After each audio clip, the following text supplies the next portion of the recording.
বন্ধ party office, বাড়িতেও নেই ফলতার জাহাঙ্গীর খান। ফল ঘোষণার পর জাহাঙ্গীরের পার্টি অফিস ছাড়লেন 14 জন পুলিশ কর্মী। জাহাঙ্গীরকে নিরাপত্তা দেওয়ার জন্য পার্টি অফিসেই ছিল পুলিশের ব্যারাক। ফল ঘোষণার পরেই পার্টি অফিস থেকে তল্পিতল্পা গুটিয়ে চলে গেলেন 14 জন পুলিশ। আমরা রয়েছি ফলতার জাহাঙ্গীর খানের অফিসে, এবং যে জাহাঙ্গীর খানের অফিস এটা হচ্ছে নিচে অফিস ছিল এবং ওপরে হচ্ছে একেবারে অফিসের ওপরে পুলিশের ব্যারাক করা অবস্থায় ছিল।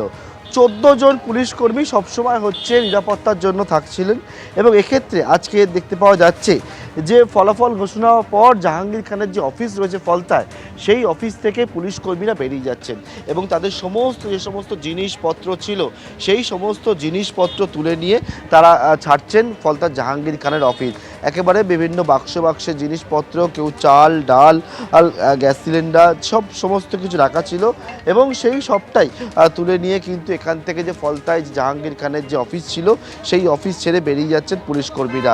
নিচে অফিস ছিল এবং ওপরে যে জায়গায় রয়েছে সেখানে হচ্ছে একেবারে পুলিশের ব্যারাক। এমনকি ভেতর দিকে ছবিটা সেটা হচ্ছে যে অফিসের ভিতরে এই যে অংশে আমরা রয়েছি, এখান থেকে সোজা গেলে কিন্তু সোজা সেটা হচ্ছে পুলিশের ব্যারাক করা অবস্থায় ছিল, এবং সোজা পরপর যে ঘর সেই ঘরে গুলিতে প্রায় 14 জন পুলিশ কর্মী সব সময়ের জন্য থাকতেন।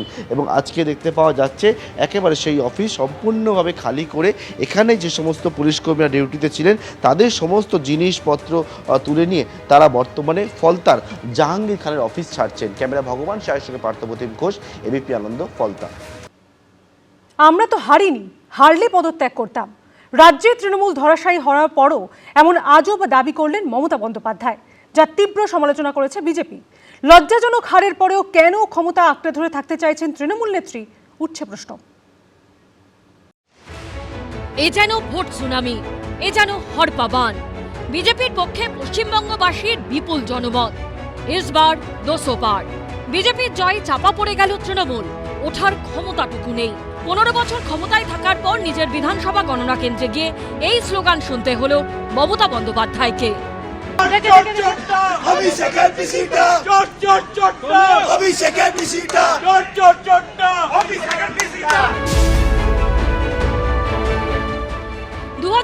সালে এভাবেই মানুষের উচ্ছ্বাস আবেগে ভেসে ক্ষমতায় এসেছিলেন মমতা বন্দ্যোপাধ্যায়। আর 2026 সালে এভাবে চলে যেতে হলো সেই তাকে।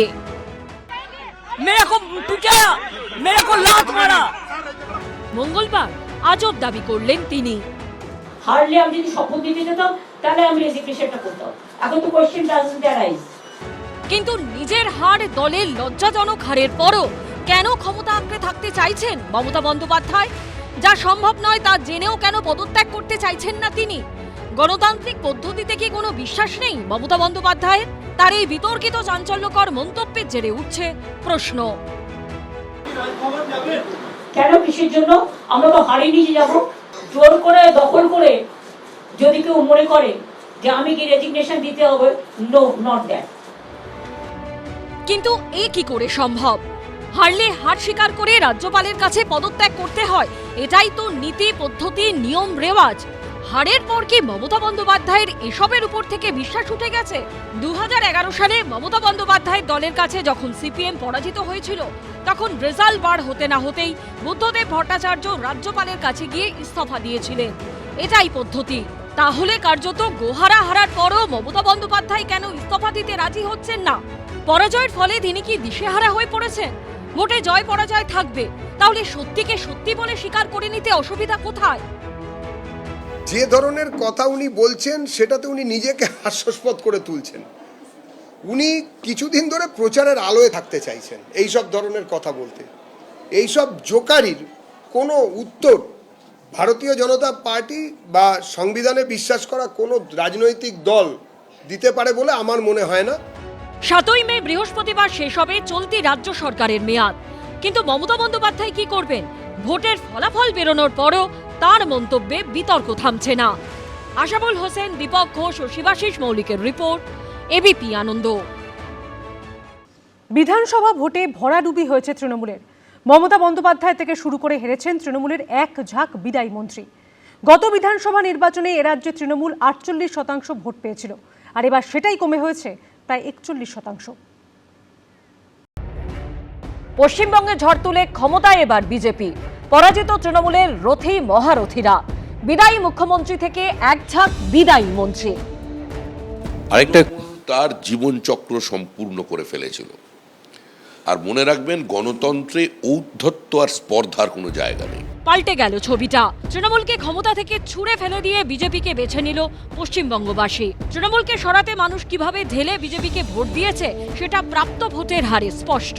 2021 সালের বিধানসভা নির্বাচনে এ রাজ্যে বিজেপি পেয়েছিল 38% ভোট। এবার সেটা 8% বেড়ে হয়েছে প্রায় 46%।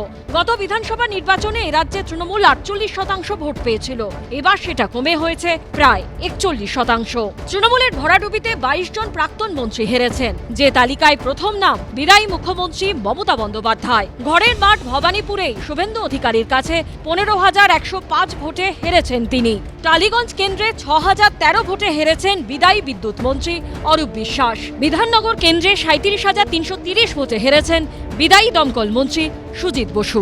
দমদম কেন্দ্র থেকে 25,273 ভোটে হেরেছেন বিদায়ী শিক্ষামন্ত্রী ব্রাত্য বসু। বিদায়ী নারী ও শিশু কল্যাণ মন্ত্রী শশী পাজা শ্যামপুকুর কেন্দ্রে হেরেছেন 14,633 ভোটে। বিদায়ী উত্তরবঙ্গ উন্নয়ন মন্ত্রী উদয়ন গুহ দিনহাটা কেন্দ্রে হেরেছেন 17,447 ভোটে। দমদম উত্তর কেন্দ্রে 26,404 ভোটে পরাজিত হয়েছেন বিদায়ী অর্থমন্ত্রী চন্দ্রিমা ভট্টাচার্য। জাঙ্গিপাড়ায় বিদায়ী পরিবহন মন্ত্রী স্নেহাশিস চক্রবর্তী 862 ভোটে। মন্তেশ্বরে বিদায়ী গ্রন্থাগার মন্ত্রী সিদ্দিকুল্লাহ চৌধুরী 14,798 ভোটে। সিঙ্গুরে বেচারাম মান্না 21,438 ভোটে। পূর্বস্থলী দক্ষিণে স্বপন দেবনাথ 16,662 ভোটে। সবঙ্গে মানস ভূঁইয়া 11,136 ভোটে হেরেছেন। বিদায়ী আইনমন্ত্রী মলয় ঘটক আসানসোল উত্তরে 11,615 ভোটে। বিদায়ী বনমন্ত্রী বীরবাহা হাসদা বিনপুর কেন্দ্রে 22,977 ভোটে। বিদায়ী পঞ্চায়েত মন্ত্রী প্রদীপ মজুমদার দুর্গাপুর পূর্বে 30,934 ভোটে। বিদায়ী তথ্য সংস্কৃতি মন্ত্রী ইন্দ্রনীল সেন চন্দননগরে 13,441 ভোটে পরাজিত হয়েছেন। কৃষ্ণনগর দক্ষিণে বিদায়ী বিজ্ঞান প্রযুক্তি মন্ত্রী উজ্জ্বল বিশ্বাস 27,801 ভোটে। মানবাজার কেন্দ্রে বিদায়ী পশ্চিমাঞ্চল উন্নয়ন প্রতিমন্ত্রী সন্ধ্যারানী টুডু 27,283 ভোটে। হেমতাবাদে বিদায়ী প্রতিমন্ত্রী সত্যজিৎ বর্মন 12,361 ভোটে। সাগরে বিদায়ী মন্ত্রী বঙ্কিমচন্দ্র হাজরা 7,881 ভোটে পরাজিত হয়েছেন। বিদায়ী প্রতিমন্ত্রী বুলুচিক বড়াইক মালকেন্দ্রে 15,492 ভোটে। শ্রীকান্ত মাহাতো শালবনী কেন্দ্রে 15,243 ভোটে হেরেছেন। আর তৃণমূল যাতে উঠে ঘাস না খেতে পারে সে কাজটা আমি করব। নতুন সরকারে সব দল থাকবে, তৃণমূলকে কোথাও এর নাম নিশান রাখতে দেব না। But morally I am telling you that we won the election. পশ্চিমবঙ্গের ভোট পৌঁছে গেছে আন্তর্জাতিক স্তরে। সংবাদ সংস্থা IANS সূত্রে খবর, পশ্চিমবঙ্গে বিধানসভা ভোটে বিজেপির বিপুল জয়ের জন্য প্রধানমন্ত্রী নরেন্দ্র মোদীকে ফোন করে অভিনন্দন জানিয়েছেন আমেরিকার president Donald Trump.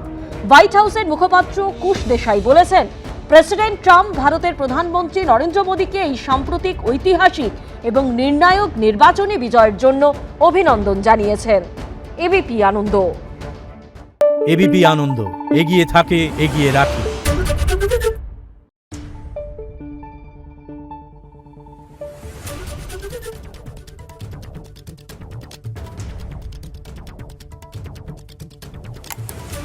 Thank you.